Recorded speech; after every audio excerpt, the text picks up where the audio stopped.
बिस्मिल्लाहिर्रहमानिर्रहीम। First year chemistry के lectures के साथ चैप्टर नंबर 9 चल रहा है। केमिकल काइनेटिक्स चैप्टर का नाम है। हमारा जो टॉपिक है उस टॉपिक का नाम है रेट ऑफ रिएक्शंस। ये टॉपिक का नाम है रेट ऑफ रिएक्शंस।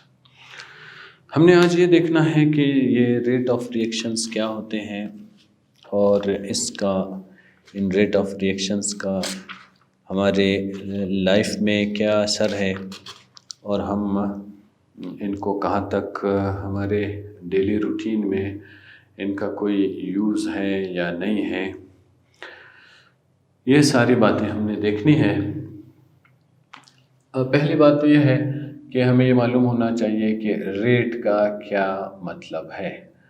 जब हम किसी भी प्रोसेस को या किसी भी वर्क को क्या करते हैं, रिलेट करते हैं, किसके साथ? टाइम के साथ। Process to relate with time, time के साथ जब हम किसी भी प्रोसेस को, किसी भी अमल को हम टाइम के साथ रिलेट करते हैं तो हम रेट का लफ्ज़ इस्तेमाल करते हैं। रेट का ये मतलब है कि कितने मिनट्स में, कितने घंटों में ये फला काम हुआ है। रिएक्शन का क्या मतलब फिर? रिएक्शन भी एक प्रोसेस है। रिएक्शन क्या है? एक प्रोसेस है। ये इस प्रोसेस में क्या होता है? इस process in which chemicals make bond, इसको रिएक्शन कहते हैं। तो रेट ऑफ रिएक्शन का क्या मतलब हुआ? रेट ऑफ रिएक्शन का मतलब ये है जिसमें हम ये देखना चाहते हैं कि एक रिएक्शन मुकम्मल हो रहा है, मुकम्मल हो चुका है, इसके मुकम्मल होने में कितने मिनट्स लगे हैं, इसके मुकम्मल होने में कितना टाइम लगा है, इसको रेट ऑफ रिएक्शन कहते हैं। इसमें अगर हम थोड़ा सा और मज़ीद एक्सप्लेनेशन की कोशिश करते हैं तो जनरल रिएक्शन लेते हैं। एक जनरल रिएक्शन है, जनरल इक्वेशन है। इस जनरल इक्वेशन में हम देखते हैं कि ये जनरल इक्वेशन है। इस जनरल इक्वेशन में हम देखते हैं कि रिएक्टेंट ए है, बी है, ये दोनों आपस में रिएक्शन कर रहे हैं। इन दोनों के आपस में रिएक्शन करने की वजह से अब शुरू में ये जो रिएक्टेंट ए है ये 10 मोल है और जो रिएक्टेंट बी है ये जो है ये 5 मोल है। ये 5 मोल है। हमने इन दोनों का अभी तक मिलाया नहीं है, इस वजह से ये भी 0 है और ये भी 0 है। प्रोडक्ट हमारे पास 0 है। 0 क्यों है? क्योंकि हमने अभी तक इनको मिलाया ही नहीं है, इनका हमने अभी तक रिएक्शन करवाया नहीं है, तो 0 है। अब हम क्या कर रहे हैं? अब हम सपोज़ हम 10 बजे का टाइम ले रहे हैं कि टाइम हमने रिएक्शन करने से पहले टाइम नोट किया है, वो 10 बज रहे हैं और हमारे पास ए की कंसंट्रेशन 10 मोल है, बी की कंसंट्रेशन कितनी है? बी की कंसंट्रेशन 5 मोल है और टाइम हमारे पास इस वक्त 10 बज रहे हैं। तो हमने अब इन दोनों को मिक्स कर दिया। इन दोनों को मिक्स करने के बाद हम 5 मिनट के बाद, 5 मिनट्स के बाद हमने क्या किया? हमने इसको चेक किया। कैसे चेक किया? इसको जब हमने चेक किया तो हमें क्या मिला? प्रोडक्ट जो प्रोडक्ट है वो हमें मिला ये है कि प्रोडक्ट की मिकदार यहाँ मैं मेंशन कर दूँ तो और आसान हो जाएगा। प्रोडक्ट हमें मिला, सी की जो मिकदार हमें मिली वो मिकदार कितनी थी, वो 2 मोल थी। एक्सपेरिमेंटल वैल्यू है, एक्सपेरिमेंट करने के बाद ये पता चलता है। डी हमने जब देखा तो ये भी 2 मोल्स बन रहे थे। तो इसका मतलब यह है कि ये टोटल जो है ये क्या है, ये 4 मोल्स यहाँ बन रहे थे। तो यहाँ जो रिएक्टेंट है, यहाँ जो रिएक्टेंट है, इस रिएक्टेंट में ए जो है ये 2 मोल कम हो गया, इसलिए ये 8 मोल है। और ये जो दूसरा है, ये जो बी है, ये हम फर्ज कर लेते हैं कि ये भी 2 मोल कम हो गया है। अब ये कितना बच गया, ये यहाँ पे 3 मोल बच गया है। अब देखिए यहाँ पे, अब आपको इस रिलेशनशिप में क्या समझ आ रहा है, ये समझ आ रहा है कि 5 मिनट गुजरने के बाद रिएक्टेंट की कंसंट्रेशन डिक्रीज हो रही है, प्रोडक्ट की कंसंट्रेशन इंक्रीज हो रही है। अब मैं इस टाइम को और आगे ले जा रहा हूँ। अब मैंने टाइम क्या रखा है, फ़र्ज़ कर लेते हैं।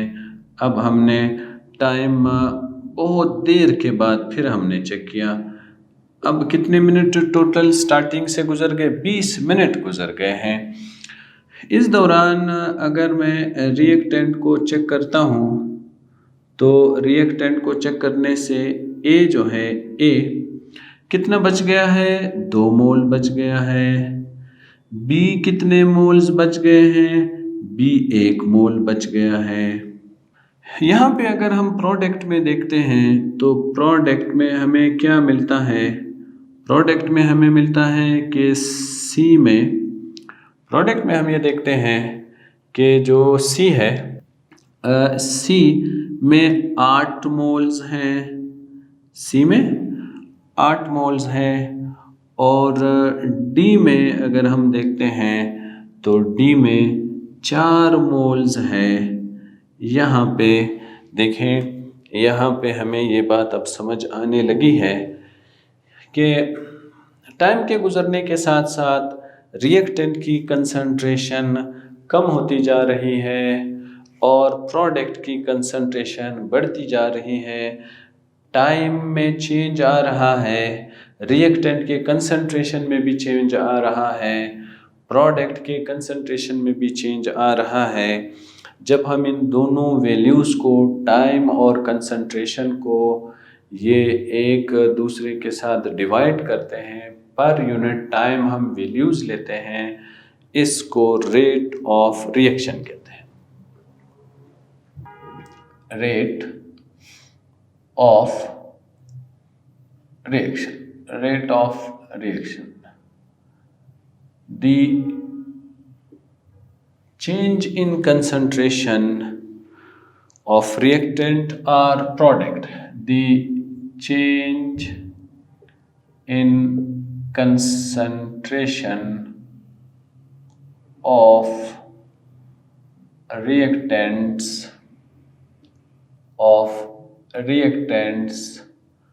or products per unit time, per unit time, per unit time is called rate of reaction, is called rate of reaction, इसको रेट ऑफ रिएक्शन कहते हैं, या स्पीड ऑफ रिएक्शन कहते हैं, स्पीड ऑफ रिएक्शन इसको कहते हैं। तो ये रेट ऑफ रिएक्शन हो गया। अब रेट ऑफ रिएक्शन को अगर हम लिखना चाहते हैं तो इट इज शोन, ये it is shown as, rate of reaction को कैसा शो करते हैं, आर से, शोन एज आर, आर के ज़रिए से शो करते हैं। कंसंट्रेशन, कंसंट्रेशन हम कैसे शो करते हैं, ब्रैकेट के ज़रिए से शो करते हैं, ब्रैकेट के ज़रिए से। चेंज हम कैसे शो करते हैं? डेल्टा के ज़रिए से हम शो करते हैं। अब हमने यहाँ लिखना है कि rate of reaction is equal to change in concentration, change in concentration of reactants पर divided by change in time. इसको अगर हम लिखना चाहते हैं तो ऐसा लिखते हैं, rate is equal to change in concentration divided by change in time. इसको हम फिर इस तरह लिखते हैं, तो ये टाइम, इसको हम इस तरह लिखते हैं। या फिर अगर हम ये लिखना चाहते हैं कि कंसंट्रेशन का रिएक्टेंट भी हो सकता है, कंसंट्रेशन का product, change in concentration of product, या फिर ये कंसंट्रेशन ऑफ प्रोडक्ट भी हो सकता है। इसको अगर हम डिवाइड करते हैं तो ये आ जाएगा टाइम के साथ। तो इसको हम इस तरह लिख सकते हैं, ये इसके लिखने का तरीका है। अब ये इसका अगर हम रेट ऑफ रिएक्शन का यूनिट ढूंढना चाहते हैं कि रेट ऑफ रिएक्शन का यूनिट क्या है, unit of rate of reaction, unit of rate of reaction, unit of rate of reaction. अगर हम यूनिट देखना चाहते हैं कि रेट ऑफ रिएक्शन का यूनिट क्या है, तो ये डिपेंड करता है कि हमने कंसंट्रेशन के लिए कौन सा यूनिट यूज़ किया था, टाइम हमने क्या किया है। यूजुअली जो रेट ऑफ रिएक्शन का जो यूनिट होता है वो मोल पर डेसीमीटर क्यूब पर सेकंड होता है। मोल पर डेसीमीटर क्यूब पर सेकंड होता है। ये इसका यूनिट है। हम अगर लिखना चाहते हैं तो हम इसको ऐसा लिखते हैं, मोल पर डेसीमीटर क्यूब और पर सेकंड इस तरह भी लिख सकते हैं, और इसको इस तरह भी लिख सकते हैं। ये इनके लिखने का तरीका है, ये आमतौर पे लिखा जाता है। और इसका अगर यूजुअली अगर हम यूनिट ऑफ गैसियस रिएक्शन में यूज़ कर रहे हैं तो गैसियस रिएक्शन में फिर हम एटमॉस्फेरिक प्रेशर लिखते हैं पर सेकंड। अगर हमारे पास reactants are found in gaseous form, अगर वो गैस के शक्ल में है तो फिर हम क्या यूनिट लिखते हैं, फिर हम लिखते हैं एटीएम पर सेकेंड। पार्शियल प्रेशर ले रहे होते हैं आमतौर पे, या फिर हम इसको ऐसा लिखते हैं एटीएम पर सेकेंड, या हम इसको इस तरह लिख रहे होते हैं।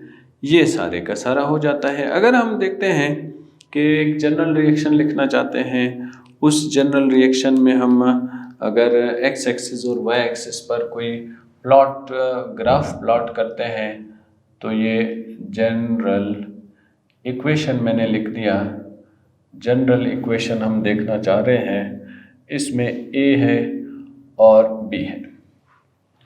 अगर इस दौरान रिएक्शन जो है वो प्रोसीड कर रहे हैं, प्रोसीड करने के बाद रिएक्शन प्रोसीड कर रहे हैं तो हम क्या करेंगे, हम एक ग्राफ बनाएंगे।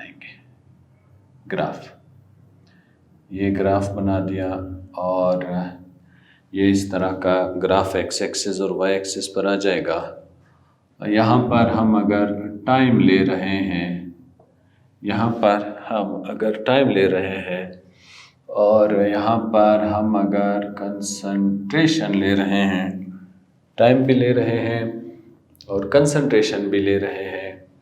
टाइम हम सेकंड्स में लेना चाहते हैं, टाइम्स हम मिनट्स में लेना चाहते हैं, तो वो हम ले रहे होते हैं। वो यूजुअली हम अपने रिएक्शन के मुताबिक चल रहे होते हैं कि हमारा रिएक्शन बहुत फास्ट है या स्लो है।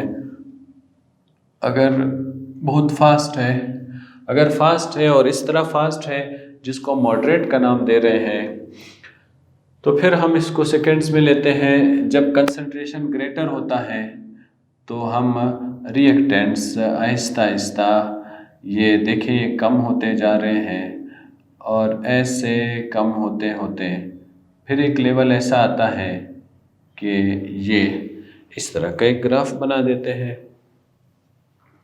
या फिर हम अगर यहाँ पे सिर्फ टाइम को शो करना चाह रहे हैं तो ऐसा करेंगे, ये ऐसा कम होता जा रहा है, कम होता जा रहा है और इस तरह यहाँ आके ये कम हो जाएगा, ये कम हो जाएगा। और हम अगर यहाँ से लेके जाना चाहते हैं ऐसे, तो ये बढ़ता जा रहा है, बढ़ता जा रहा है और ये ऐसा चला जाएगा। ये जो ग्राफ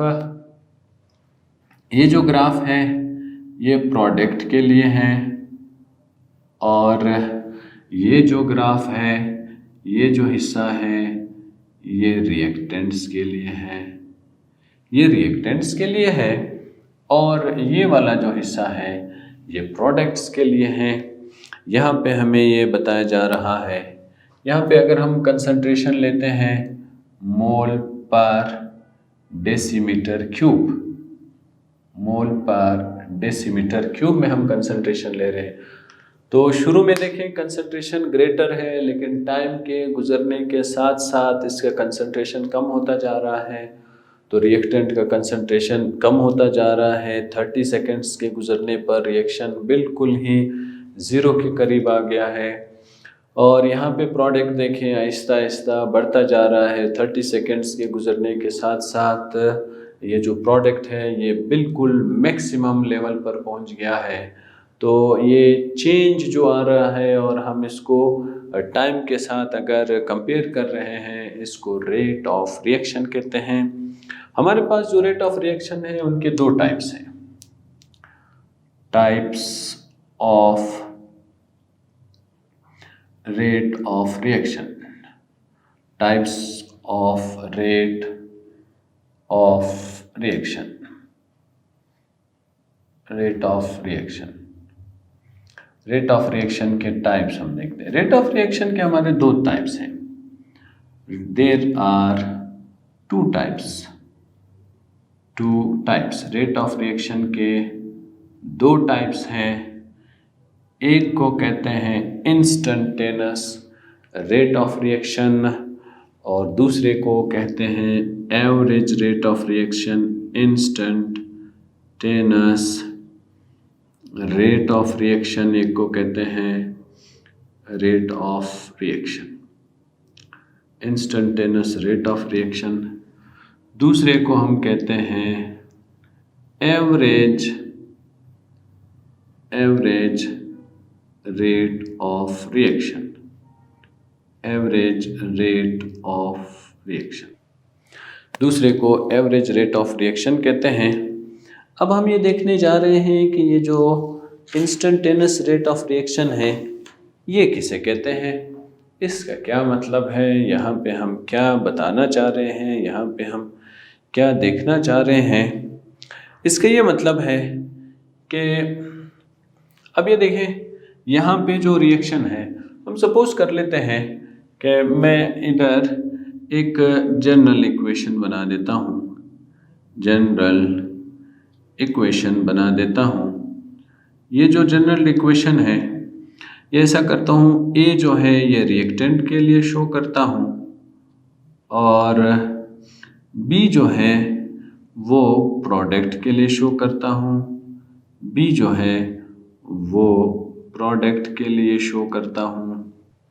रिएक्टेंट में ये है कि स्टार्टिंग में जो इसकी कंसंट्रेशन है वो 10 मोल है पर डेसीमीटर क्यूब, 10 मोल है। और इस वक्त टाइम जो है वो ज़ीरो है, इस वजह से ये 0 मोल है।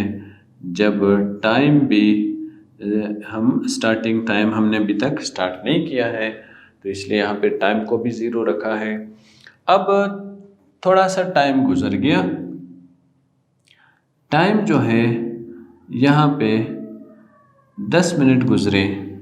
टाइम के 10 मिनट गुजरने की वजह से जो प्रोडक्ट है इसकी कंसंट्रेशन 6 मोल हो गई है, और जो रिएक्टेंट है इसकी कंसंट्रेशन 4 मोल रह गई है।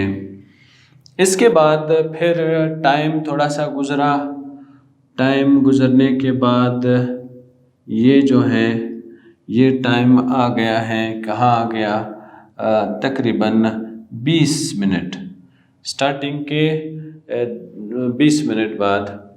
फिर जब हम यहाँ देखते हैं तो ये जो है ये 2 मोल मज़ीद ऐड हुआ है, 8 हो गए हैं। और यहाँ पे मज़ीद 2 मोल कम हुआ है, तो ये इस तरह ये कम हो गया, ये यहाँ पे कम हो गया। अब हम फिर टाइम ले रहे हैं, यहाँ फिर टाइम आ गया, टाइम अब 30 मिनट हो गया, इसमें ये 9 मोल हो गए हैं। और ये जो है ये 1 मोल बच गया है। आपको इस कैलकुलेशन से, इस डेटा से एक बात मैं समझाना चाह रहा हूँ, वो ये है कि पहले 10 मिनट में बहुत ज़्यादा प्रोडक्ट बन गया है, बहुत ज़्यादा रिएक्टेंट कंज्यूम हो चुका है। मैं आपको पहले ये बताना चाह रहा हूँ। उसके बाद में जो 10 मिनट गुजरे हैं उसमें जो प्रोडक्ट के बढ़ने की कंसंट्रेशन है वो कम हो गई है। प्रोडक्ट उस तेज़ी से नहीं बढ़ रहा जिस तेज़ी से पहले 10 मिनट में बढ़ा है। यहाँ प्रोडक्ट उस तेज़ी से कंज्यूम नहीं हो रहा है जिस तेज़ी से पहले 10 मिनट में कंज्यूम हुआ है।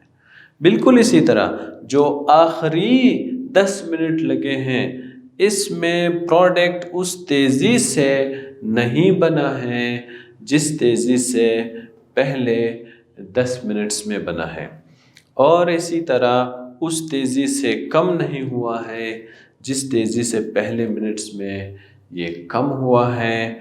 अब इंस्टेंटेनियस रेट ऑफ रिएक्शन मैं आपको अब इसमें समझाना चाह रहा हूँ। अगर हमने रिएक्शन को स्टार्ट कर दिया, स्टार्ट करने के बाद 10 मिनट, स्टार्ट करते हुए 10 मिनट के बाद अगर हम रिएक्शन देखना चाहते हैं, रेट ऑफ रिएक्शन अगर हम देखना चाहते हैं, उस रेट ऑफ रिएक्शन को इंस्टेंटेनियस रेट ऑफ रिएक्शन, यानी इस पूरे रिएक्शन के दौरान किसी एक स्पेसिफिक पॉइंट पर अगर हम ये देखना चाहते हैं कि रेट ऑफ रिएक्शन इस वक्त क्या है, इस को हम कहते हैं कि ये इंस्टेंटेनियस रेट ऑफ रिएक्शन है। तो इंस्टेंटेनियस रेट ऑफ रिएक्शन की डेफिनेशन लिखना चाह रहे हैं, instantaneous rate of reaction, rate of reaction, instantaneous rate of reaction. The rate of reaction, the change in concentration, the change in concentration, change in concentration at any specific interval, specific interval of time is called instantaneous rate of reaction.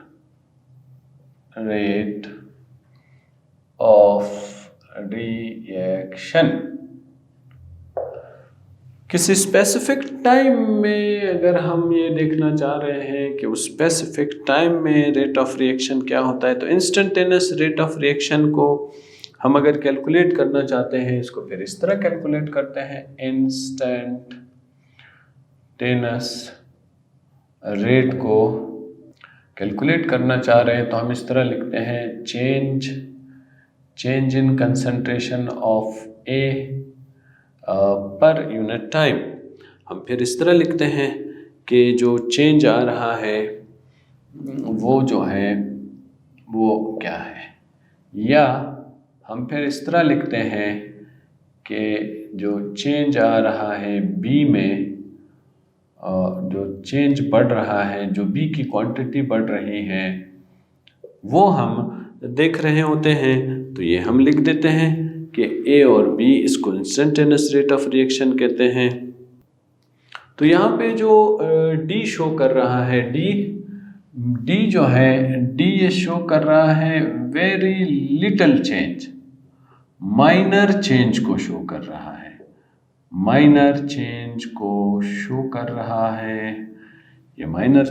और इसी तरह जो change in concentration, minor change in concentration को देख रहे हैं हम। और अगर यहाँ dt है तो माइनर चेंज इन टाइम को देख रहे हैं।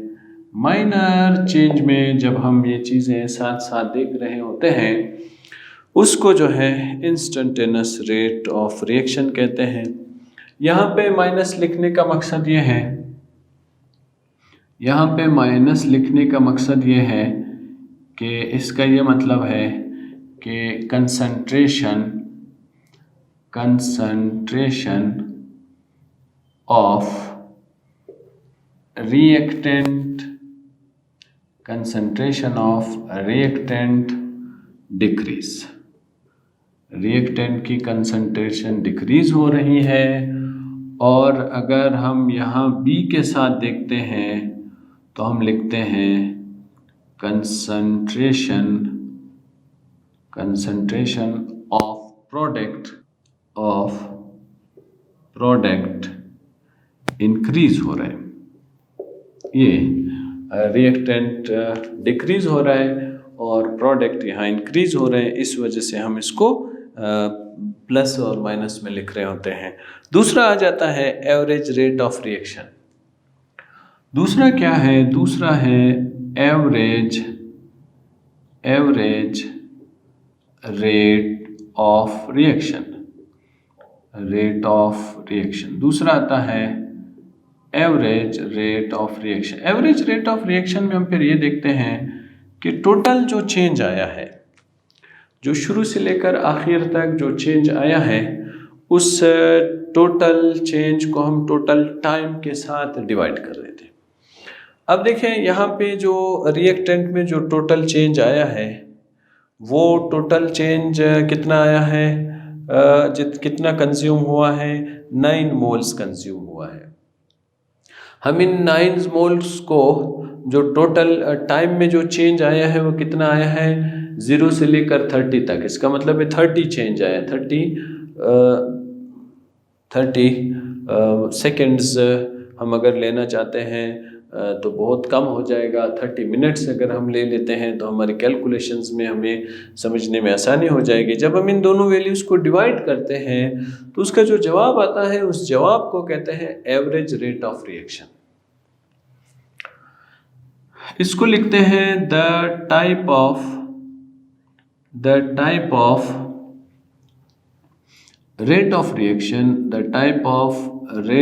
Of reaction, rate of reaction in which, जिसमें हम क्या करते हैं? In which total change in concentration change in concentration, total change in concentration हम ले रहे हैं, इज डिवाइडेड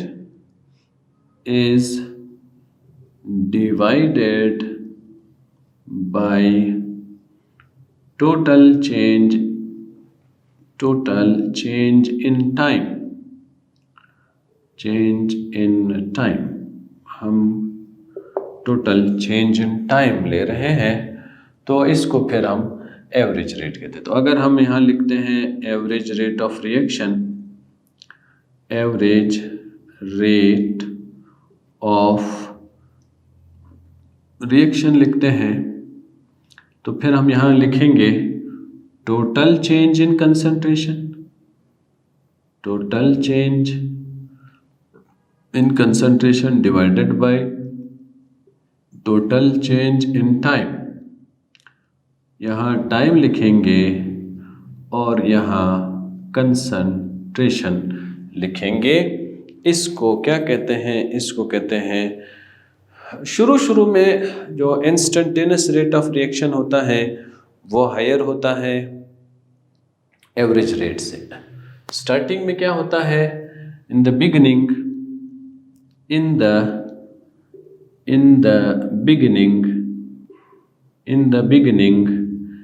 instantaneous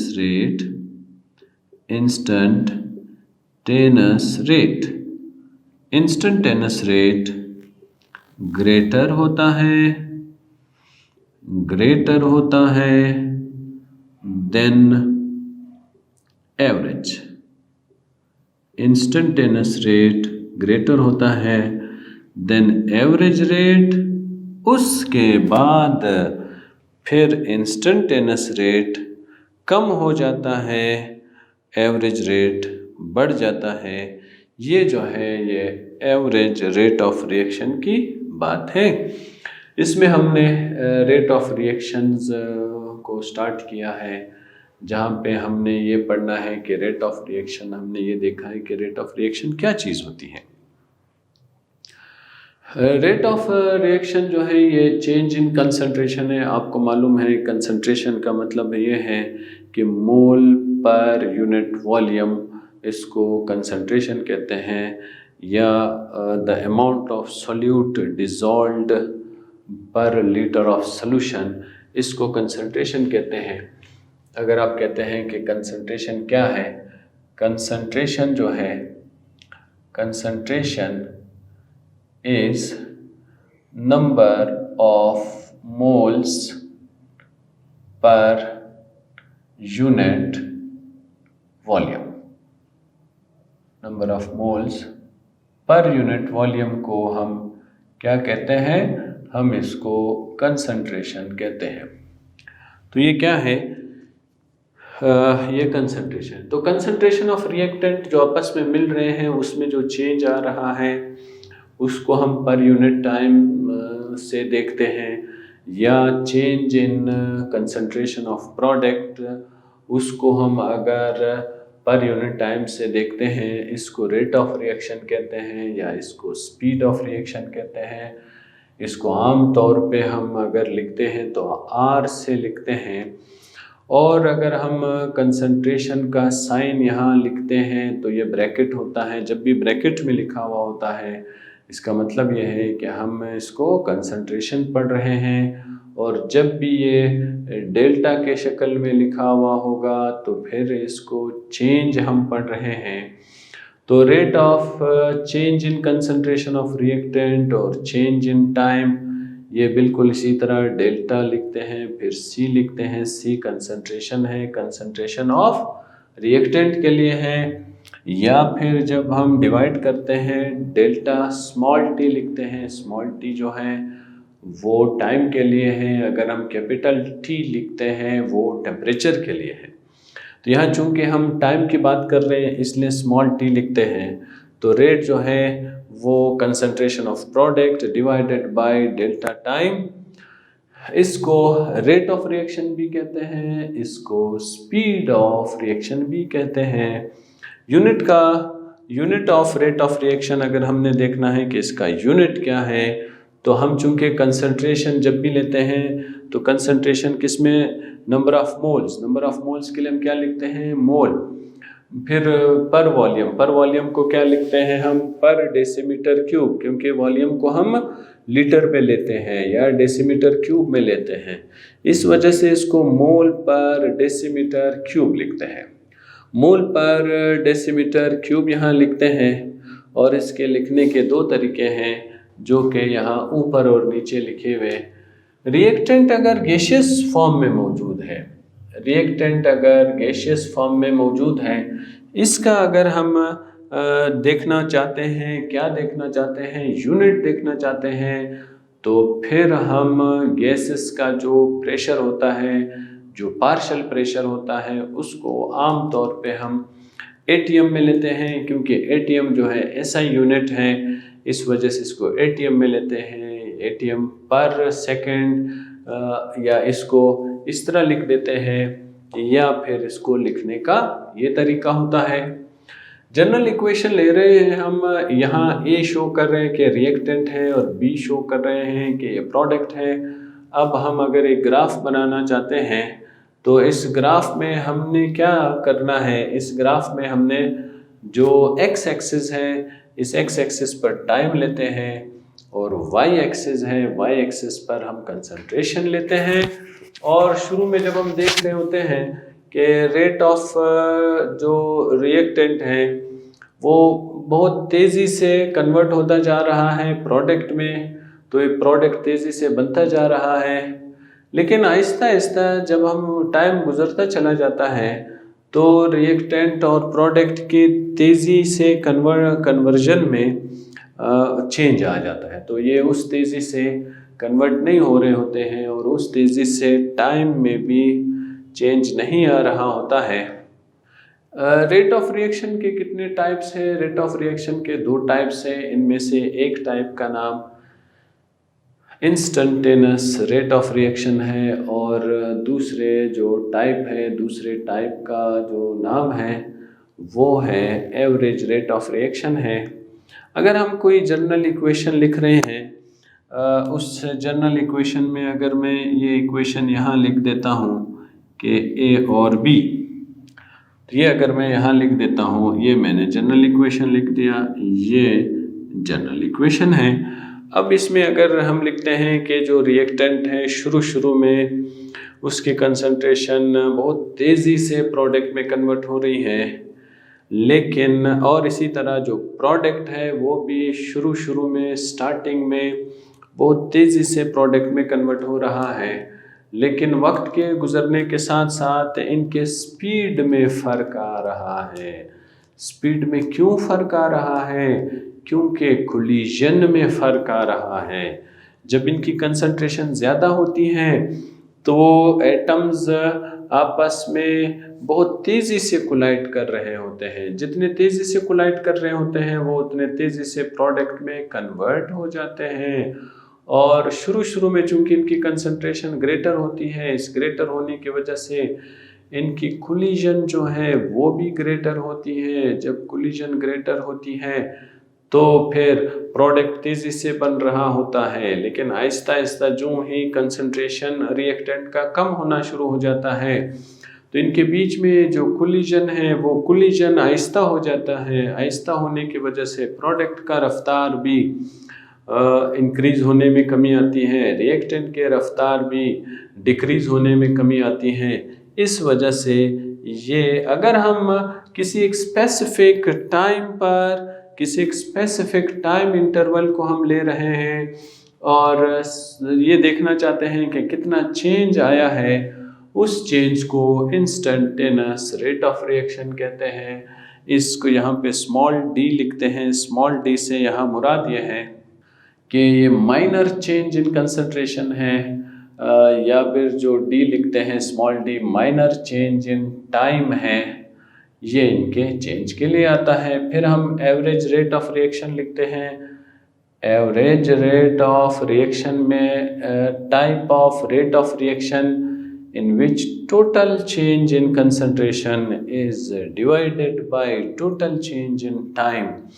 तो एवरेज रेट ऑफ रिएक्शन को टोटल चेंज इन कंसंट्रेशन को divided by total change in time भी हम जब लिख रहे होते हैं तो इसको फिर एवरेज रेट ऑफ रिएक्शन कहते हैं। अक्सर ऐसा होता है कि जो बिगिनिंग में अगर हम इंस्टेंटेनियस रेट ऑफ रिएक्शन और एवरेज रेट ऑफ रिएक्शन को कंपेयर करना चाहते हैं तो हम ये देखते हैं कि जो बिगिनिंग में इंस्टेंटेनियस रेट ग्रेटर होता है, एवरेज रेट कम होता है, लेकिन Aahista Aahista average rate greater हो जाता है और इंस्टेंटेनियस रेट आहिस्ता आहिस्ता कम होना शुरू हो जाता है।